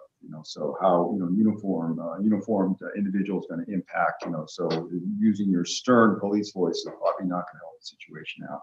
But beyond that, we are doing de-escalation training. So I know it's a kind of a big buzzword in police work right now, but it's been something I would say, and I'm really proud to say that it's part and parcel of how our officers do business. And I can give you incidents where our folks have done a great job by de-escalating, by utilizing time, utilizing distance, and not rushing in.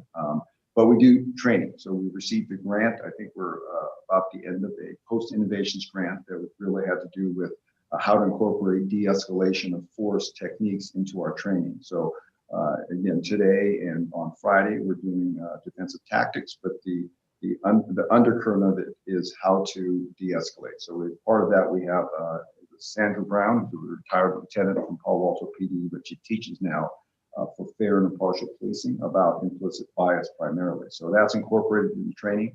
They do some defensive tactics, kind of hands-on, and at the end, they utilize scenarios where they go in. And it's not, when I was a young rookie, those scenarios were going in and there's an ambush situation and you just got all hyped up because you end up getting shot or something. Now the focus is especially with this training, is how to de-escalate. What techniques can you use to de-escalate the situation? We are Captain Field is working with this grant, and we're hoping to expend the last of it to really move into virtual reality training. So Shawnee Earn is responsible for overseeing scenarios for interactive video simulation training. We're trying to get to that next step where they actually utilize virtual reality. So I've requested from the town manager access to a room here at the town hall that we utilize, share with the other departments for a wellness center, but also utilize it for this kind of next step virtual reality de-escalation simulation, but de-escalation of force training. Great, thank you. Council members, other questions? And I do have one more in regards to the police stop data. And I think I appreciate the information and I think it's good to use it as trends. I think in the next report, I'd like to better understand the why behind why there's certain populations that seem to have higher citations and arrests. And I know that's still difficult to analyze for our communities when you don't have enough information. And I believe through the Police Officers Association, there's some work there that you, Chief, and the other chiefs are looking at. But I think it would be helpful for us to understand the whys, because if we don't understand why that's happening, we can't address it and fix it. And so if you could give some thought to that in future reports, that would be helpful. Mayor, thank you. May I respond just real briefly to your comments? And I think that, we looked at it. The only thing I would ask, the only factors I would ask that we consider is that, number one, after our community conversation. So we are going to be required by the Racial Identity Profiling Act of 2015 in 2022 to start collecting data. It's going to be very extensive data. It's like a 4-page report that officers will have to complete after every self-initiated vehicle and pedestrian stop. So it's going to be very robust. Larger agencies are doing it now, but your chief in just apparently a a burst of desire to be collaborative and to be transparent, said, yes, we'll do, I made a commitment to the town manager that we would start doing it kind of an abbreviated version. So our data is, I would have to say, limited. So what we had our officers doing is for every self-initiated pedestrian vehicle stop, we asked them when they just, dispose at the disposition at the end, they added the age, the gender, and the ethnicity in addition to the disposition code. So it is limited. We didn't include resident status. It doesn't include a lot of stuff that RIPA includes. And so it is really limited. I would, we're looking at 3 months worth of data. And I think as you mentioned, it is difficult. It's difficult if you compare straight census data. If you use that as a benchmark for comparing the stop data, it's really hard to get the determination about what is the level of bias. I mean, clearly there is some kind of bias, but again, I think as we gather more data, and I think as we gather more robust data, I think we'll have the ability to analyze that. Absolutely. And I think the story that I heard listening to Mountain View's discussion was the number of citations were higher with a certain segment of a population, and they attribute it to the number of residents living in RVs. And so there's always a why, and until we understand that why, it's hard to address. But I totally appreciate that it's limited right now. And I think what we're hoping for is as we move forward and looking at future trends, that this is something that at least I would be looking at. So thank you, Chief. Councilmember Badami. Thank you. I would also like to ask the chief a why question as well. And that being with these stops, could the data in the future include why the person was stopped? Is it a moving violation? Is it a suspicious vehicle, talking on a cell phone, expired registration? That could also be telling as well.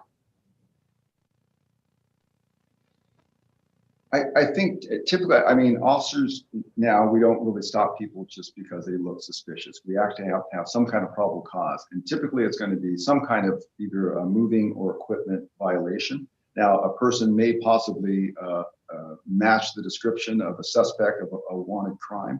And I don't know, I'm trying to think, I've looked at the RIPA report that has to be done, and I don't know how deep they go into the actual, I know they have to have some kind of what are the probable cause to stop. So I think as we collect the RIPA data, I think that might be something I'll have to check, but I think that's something that is going to be addressed in that 4-page report.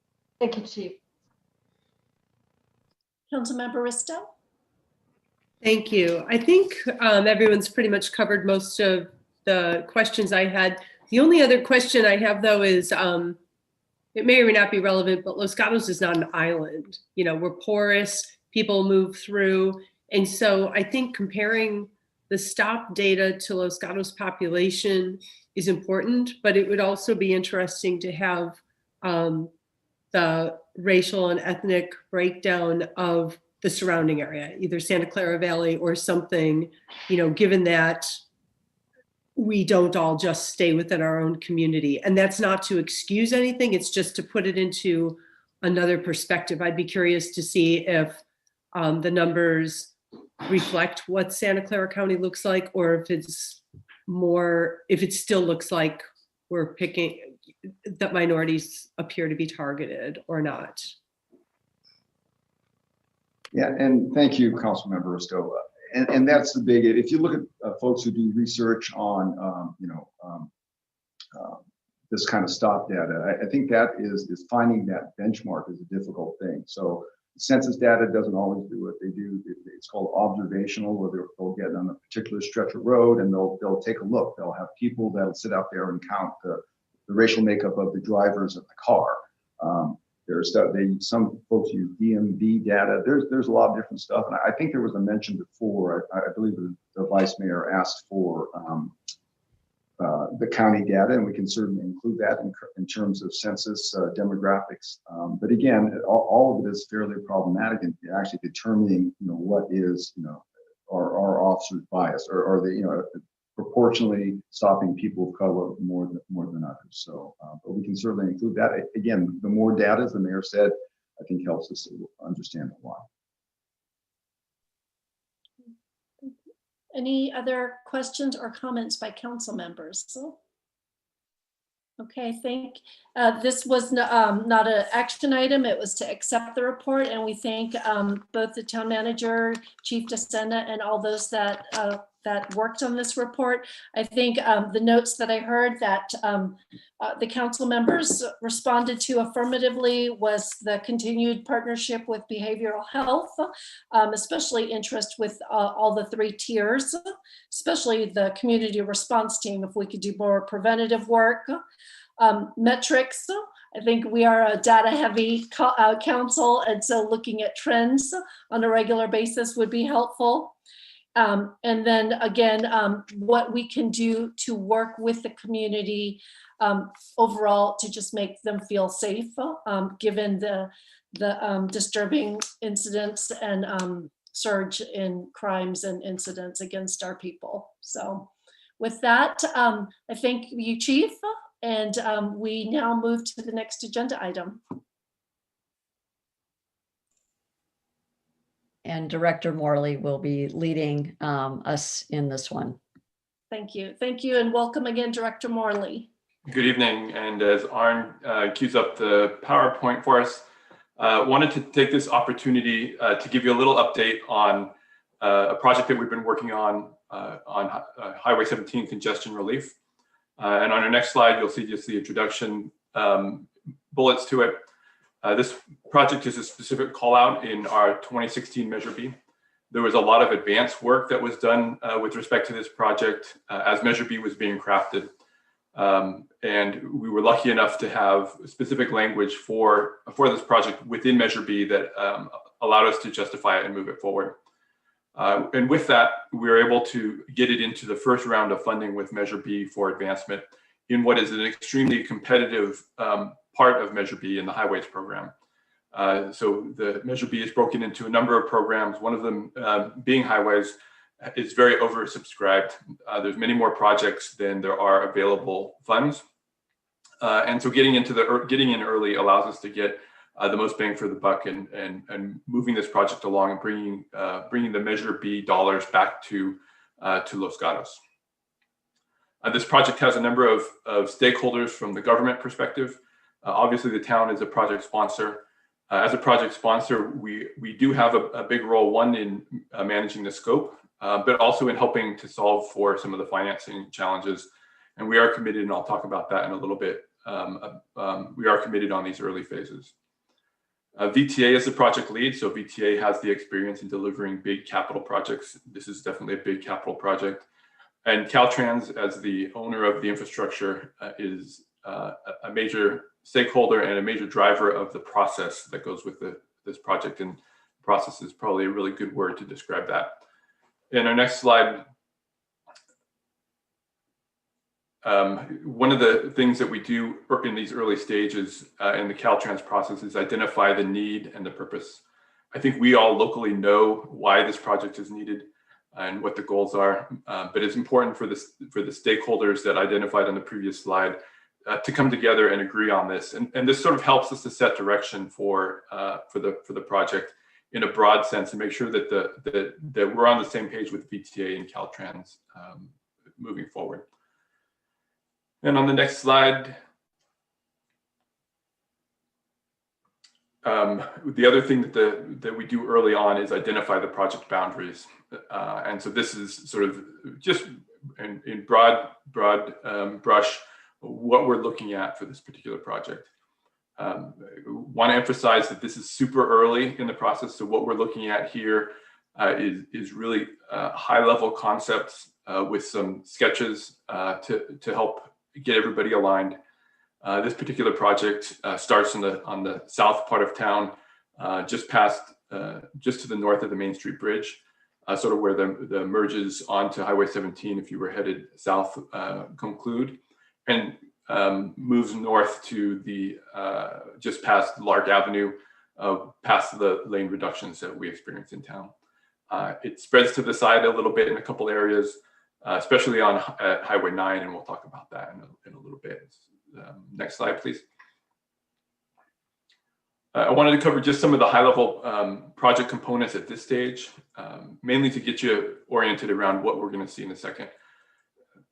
Really, the beginning of the project is focused at Lark and Highway 17. The idea there is that's where the congestion starts on Highway 17 when we have it. And to remind you, we see congestion at a number of times during the day and during the year.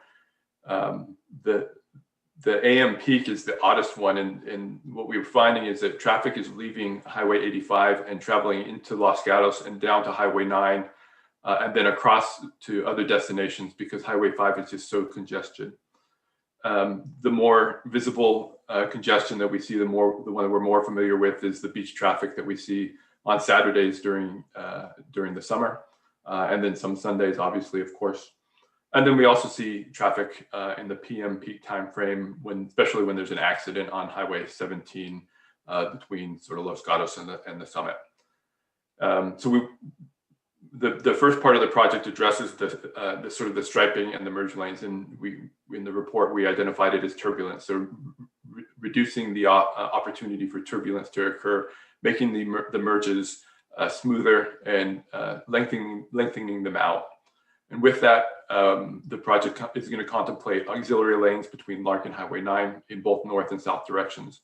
This ultimately leads to the interchange at Highway 9, where there will be a force off ramp, force exit, and also a choice between a through and an exit lane.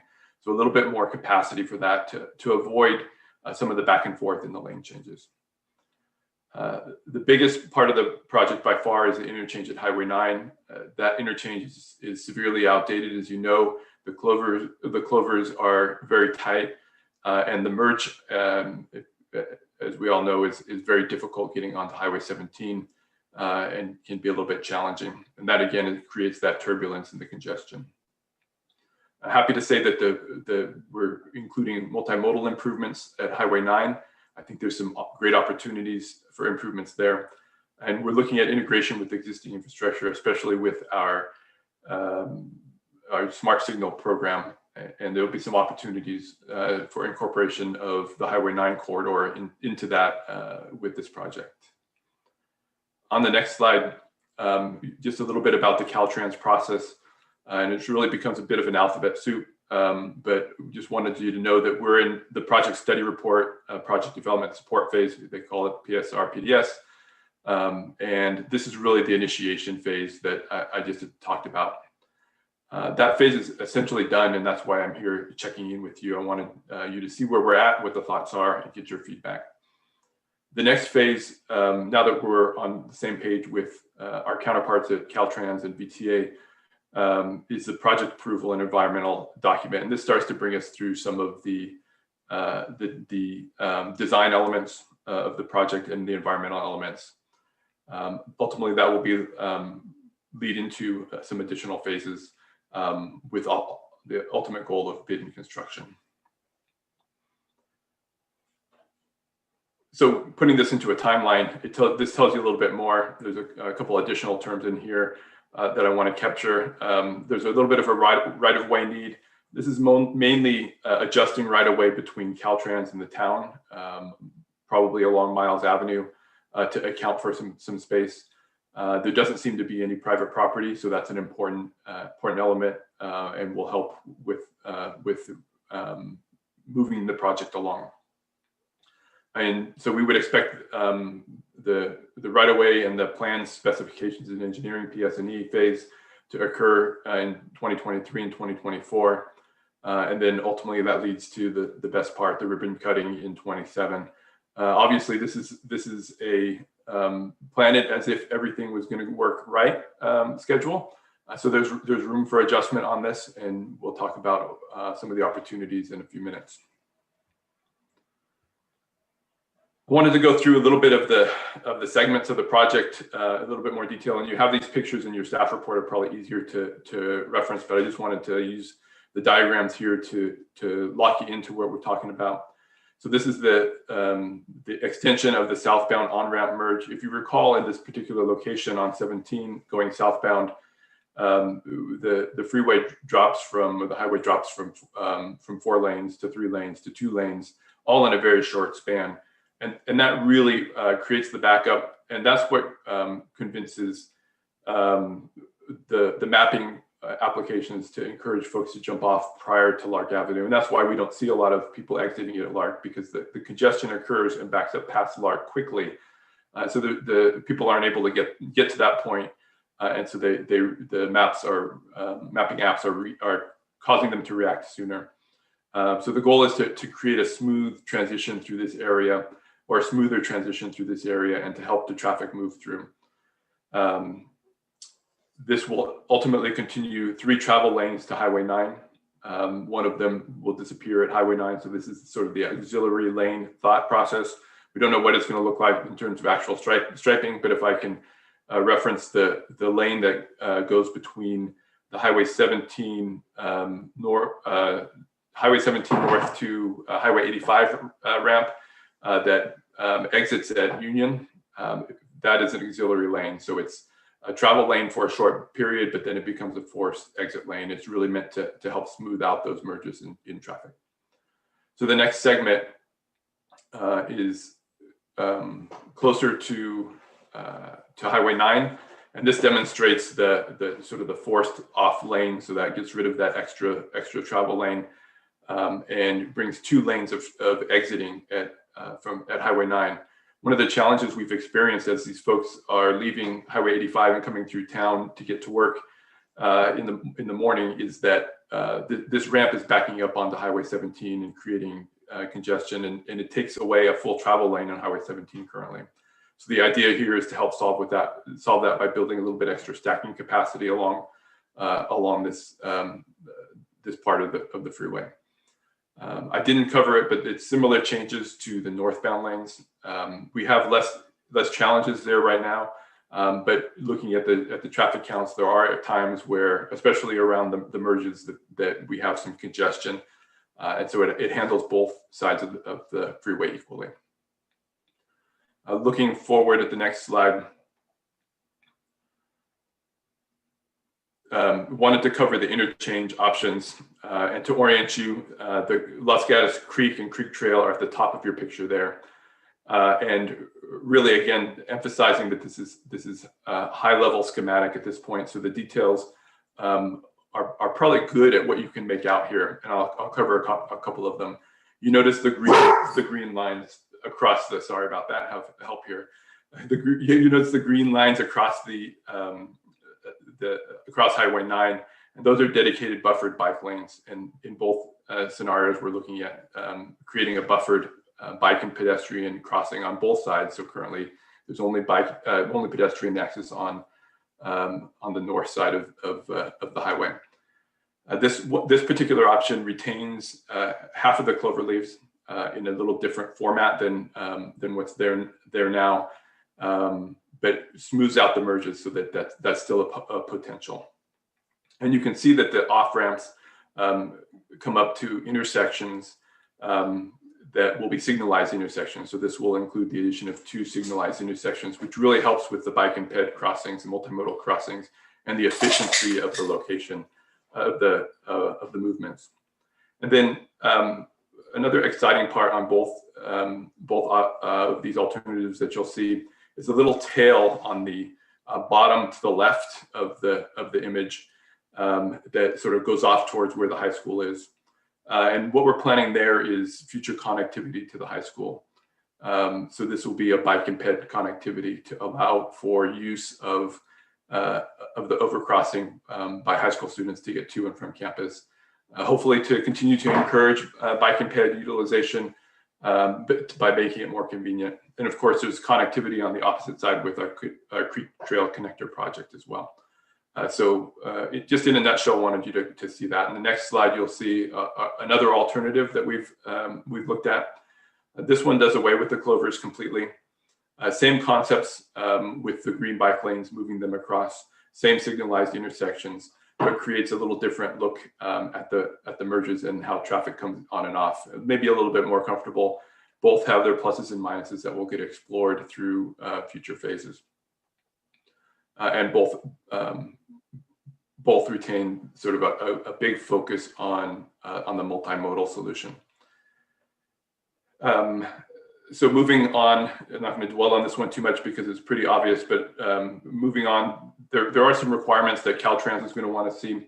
One is they're going to want carpool lanes, and so we're accommodating for that. There's some little duckouts for maintenance and CHP, basic things like that that would be incorporated. Metering lights is another element that Caltrans had tried to run through the town before and ran into some challenges. So those items will be contemplated in the future design for feedback. Of course, all of this comes at a cost. The total project cost in current dollars is $80 to $90 million. That will escalate a bit over time. We don't expect this to be something that the town fronts. I think from my perspective, I'd love to hear what the council's perspective is. We're in for $600,000 of a $4 million PSR, PDS, and PAED phase. So there's a $4 million phase that we're embarking on now that will bring us through most of the design process and the environmental process. So that's a big phase, and it takes us another big giant step down the path of this project. We are eyeing other funding that we'd be tapping for the future. One of the advantages of being early in Measure B is it provides us the best opportunity, if there is one, to get any additional Measure B funding. So by moving this project along, it keeps us at the front of that line. The Measure B funding will not fund all of the project. There's just not enough money in Measure B, and there's other projects that need some of that funding. So we'll be looking at state and federal opportunities as well. And one of the things that I wanted to make sure and point out was out of the sort of 2008 recession and the ERA program, there was a significant amount of government investment in capital shovel-ready projects. And I think that's where this project is headed in this next phase, is to be a shovel-ready project. That was about $800 billion that was invested in nationwide in capital projects back then. The Biden administration is now looking at a $2 or $3 trillion investment in capital projects looking forward. This is also on a pretty highly traveled corridor for the state, so there may be some state interest in helping with it, all of which will continue to work with our counterparts to move forward for additional funding. And I don't think it would be staff's recommendation that the town be a significant participant in additional funding for this project, but that will be the council's decision as it advances and we talk about budgeting in the future. So I think that brings us to the next slide, which is next steps, if I believe. So we're headed into that PAED phase that I talked about, which will get us through some design, most of the design and the environmental. That will leave us needing final design and the construction phases, and would be sourcing funding, but using our resources where we've been successful with looking for funding opportunities to help with connect with Caltrans and VTA for funding the final design and the construction phases. So that concludes my overview, and I'm obviously here to support any conversation on this item. Thank you, Director Morley. Questions from council members? Councilmember Hudes. Yeah, thank you. Really interesting to see the work and the thinking about solving this issue that's been plaguing the community for a long time. It looks like all of this threads through the Blossom Hill overcrossing of 17, which is substandard in height. We've had accidents there due to the height. Will that existing overcrossing accommodate this, or is it serving as a constraint to doing what we want to do there? It will accommodate the plans that we are bringing forward. So the additional auxiliary or additional travel lane, there's enough space there. Matter of fact, as we were looking at the space, we were very careful not to touch the shoulders, the outside shoulders of the roadway, really to focus on the interior median, being the area that we wanted to be able to take space from so that we didn't, because the exterior shoulders are where the trees and the vegetation are most heavy. We didn't want to impact that. So the initial take on it and the initial dimensioning really focused on that Blossom Hill Road bridge, with the understanding that it's not in the project to replace that bridge, and it's not on the horizon from a Caltrans, from a state perspective, to replace that bridge. So we wanted something that would work within that existing footprint, and this definitely does that. Thank you. I probably would like to maybe get some more education offline about that Yes. aspect. So thank you for the report. Any other questions? Yes, Councilmember Risto. Thank you. Well, with my background being on Complete Streets of the Transportation Commissions, I've seen this layout before. But what I'm wondering, Director Morley, is this looks like when completed, it'll solve a huge number of issues. I mean, it'll make the interchange safer. You know, at Highway 9, it's really an uncomfortable place for people to merge on and off the freeway.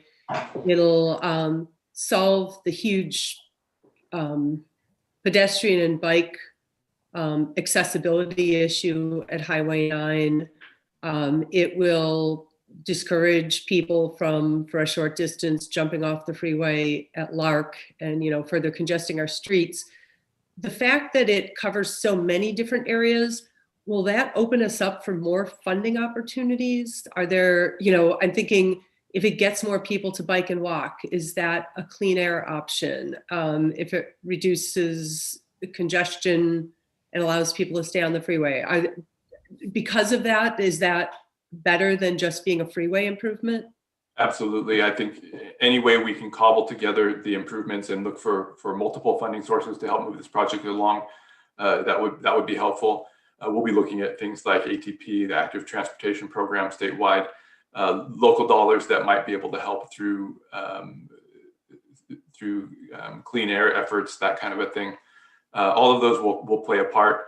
Unfortunately, those are small, so we're going to need highway help in order to make it successful. So there'll be big highway dollars that we'll need to be working at the state level to be able to bring to Los Gatos. So there'll be some efforts along there. I'm sure we'll need the council's help and maybe more regional political help to bring these to the forefront. So ongoing discussions. I don't know that we're quite there yet, but certainly things to be looking for.